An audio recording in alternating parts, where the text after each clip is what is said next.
Welcome to a Leading Conversations Classic podcast. We've searched through our early episodes to find some of the best just for you. If you've been with us from the beginning, you may have heard some of these. If you haven't, enjoy this classic episode.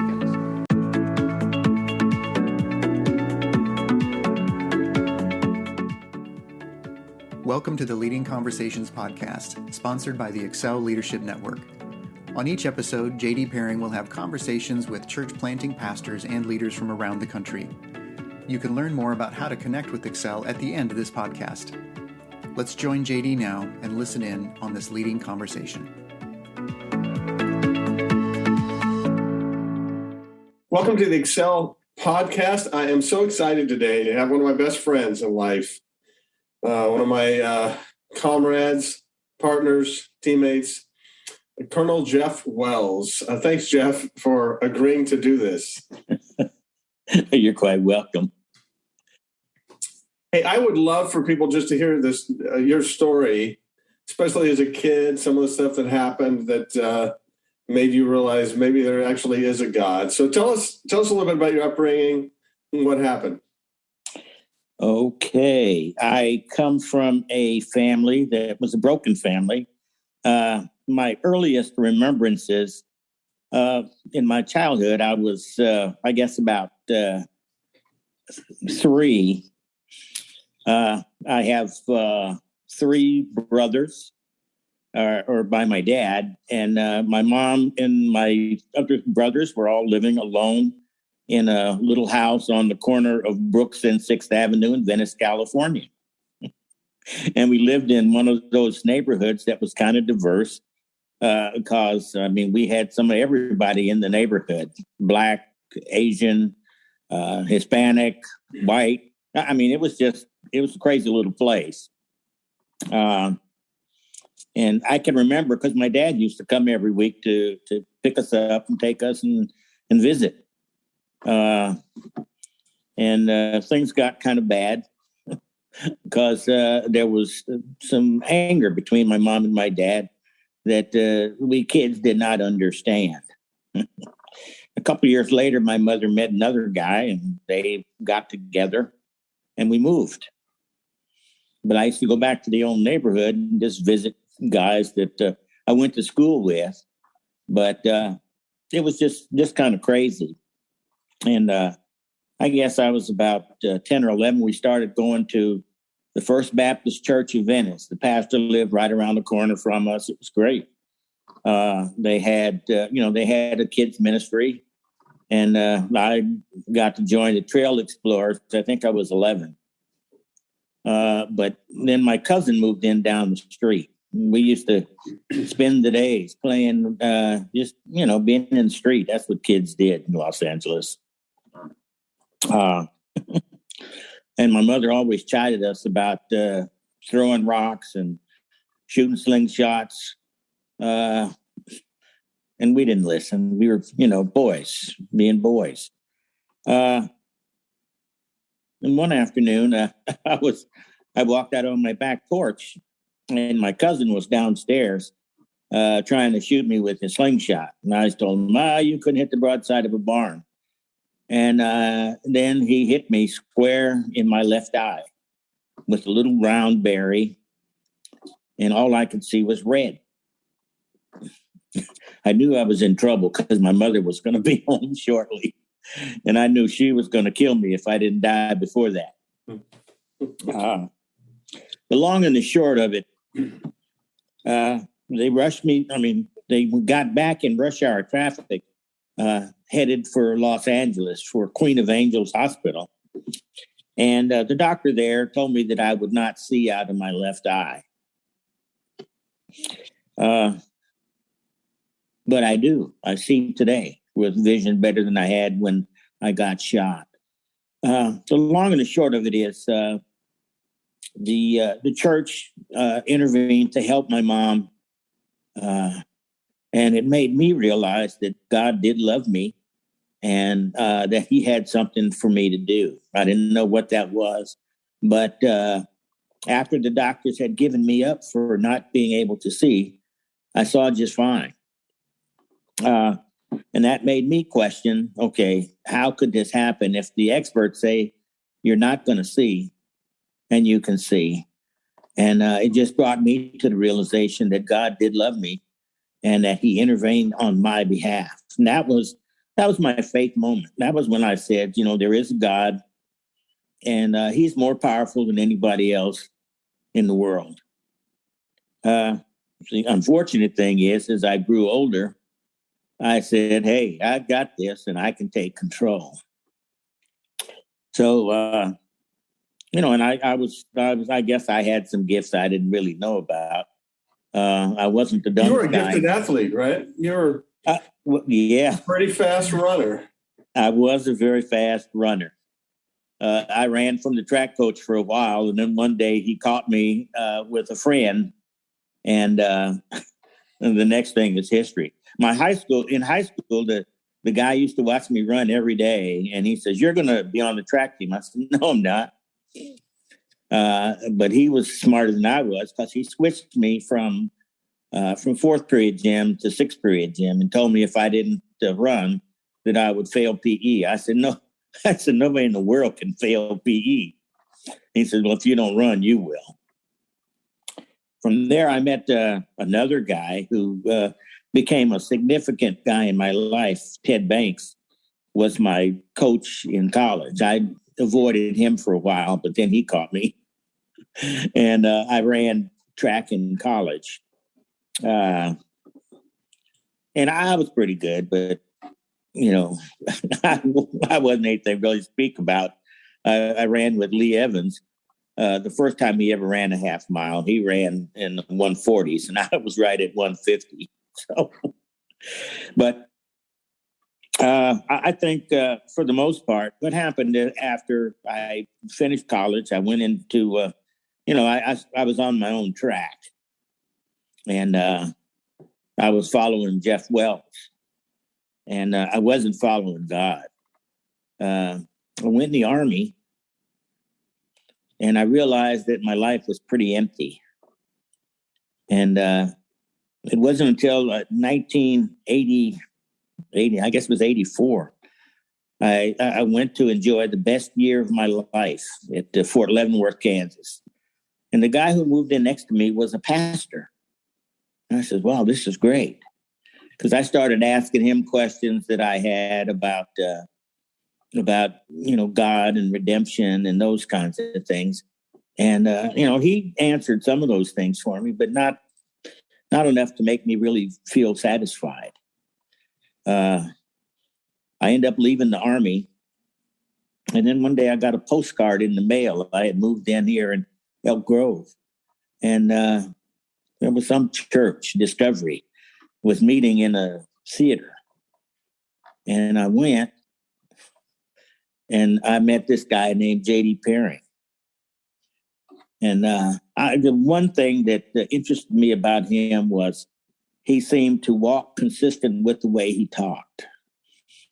And that kind of struck me. So one day I just decided, I said, we're going to go to this church and see what this is really all about. And he kept saying that we had to let Jesus be the leader in our lives. And I saw him doing that. And I said, I can get behind that.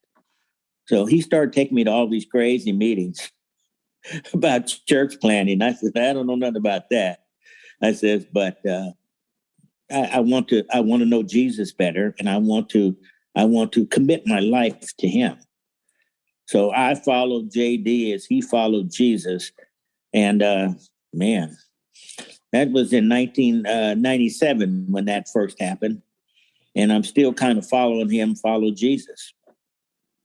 That's a long time ago. Yes. Hey, I know when you moved to Sacramento from the East Coast to retire. Talk about what happened on that trip. Oh, interesting. Because I think that set you up for searching out God a little more. Oh, it did. Well, I mean, we had traveled around the world, and my wife had collected trinkets from all over the world. On the 25th of June, '96, we packed them up in a moving van, and we left for Chicago. We were going to visit my brother-in-law, and my household goods went to Maine and then to Indianapolis. Well, our paths crossed on, I think it was the 8th of July in Chicago. Because we were in Chicago having a great time with my brother-in-law, Lester, and they caught fire in the moving van as they were going across, headed for California. And we got to Sacramento, and I guess about the 12th of July, and we were sitting in my mother-in-law's kitchen. We got a call. They said, "Hey," they says, "we hate to tell you this, but your household goods caught fire." And they told me, they says, "Hey, they sent them back to Indianapolis. They're in a warehouse, and they're trying to see what can be salvaged." I said, "Wait a minute." Sharon was not happy. And then, there was a guy, the moving company that was going out of business. And he said, "Hey, have them ship them to my place." They shipped them here, and he laid them out over the entirety of his facility so we could search through and see what was salvageable and what was not. And I just said, "Man," I said, "this is crazy." But it helped me see that, my plans were one thing. God planned something totally different. And he helped me realize that he was totally in control. The people that I interacted with as a result of that fire were fabulous. I mean, they were just people who really had helping people as their main aim in life. And I said, "You know what?" I said, "This is something that we should be doing. We should be helping people just like they are." And it made me want to search more for what God had for me and what he wanted me to do. I knew I was a servant. I mean, being in the military, you have to be a servant because that's what you do. And it just strengthened my resolve to want to be someone who helped people rather than preyed on people for stuff that I wanted. Well, Geoff, you're a servant and you're a leader. So let me just ask you this. Give us some encouragement on being a servant, and then give us your last question would be just encouragement on, encourage us as leaders, because you do both. Okay. Well, as a servant, you gotta be willing to listen, and you have to be willing to give. And I say that because your focus can't be you; it has to be the other person. Jesus said that loving God and loving others were the two greatest commandments. Well, the way you show love for others is to be willing to serve them. That means there's nothing in it for you except, helping them gain what it is you're serving them to do. I tried to do that when I was in the military, and, I still try to do that today. If there's something that I could do for somebody that is going to put them in a better state, it doesn't bother me to do that. I don't have to get anything out of it other than the fact that I'm serving them. As far as leaders, I've always been one who was not going to just be quiet about things. I would look to see what was going to be most beneficial for the body, and then I would try to make that happen. As a leader, you get a picture of what things are supposed to be or things are need to be, and then you move toward that and you help others move toward that. And a lot of it, you have to work to get the buy-in from others. Others, you just say, "This is what we need to do," and you move toward it. And people will, if people follow, you're doing the right thing. So, and that to me, that's really what leadership is. It's the ability to influence others to move toward something that you see as being a reasonable goal. Well, Geoff, you've been such a servant. I mean, throughout your whole life, that's just who you are, servant, but you also take the initiative to lead. And any last thing you want to do, any word of encouragement, challenge you want to give us? Boy, it would have been nice if I had known I was going to be trying to do this. Each day I think you just look at what's ahead of you, and you say, you ask that God is going to help you get there, and along the way you just can't be afraid to enlist others to move toward that with you if it's something you do. That's what was so good about Sunday.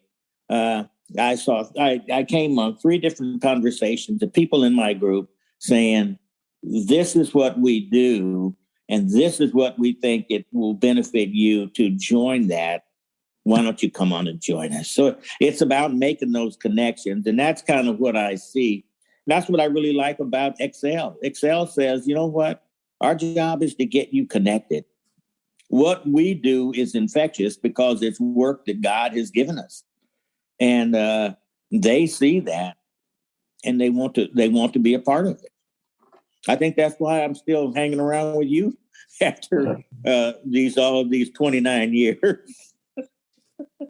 I don't know if it's been that long. It's getting longer and longer every time. But, and I think I'm hanging out with you. So, hey, thanks for being on today. Thanks for your leadership, your friendship, your partnership. You've meant so much to me, and I'm looking forward to many more years serving together. Thanks for being with us. Thank you. Thanks for joining the Leading Conversations podcast. We hope that you found it both helpful and encouraging. At Excel Leadership Network, our focus is on the church planter rather than the church. If you'd like to find out more about us, visit our webpage at excelnetwork.org. Don't forget to subscribe to this podcast so you don't miss any future episodes. See you next time with another Leading Conversation.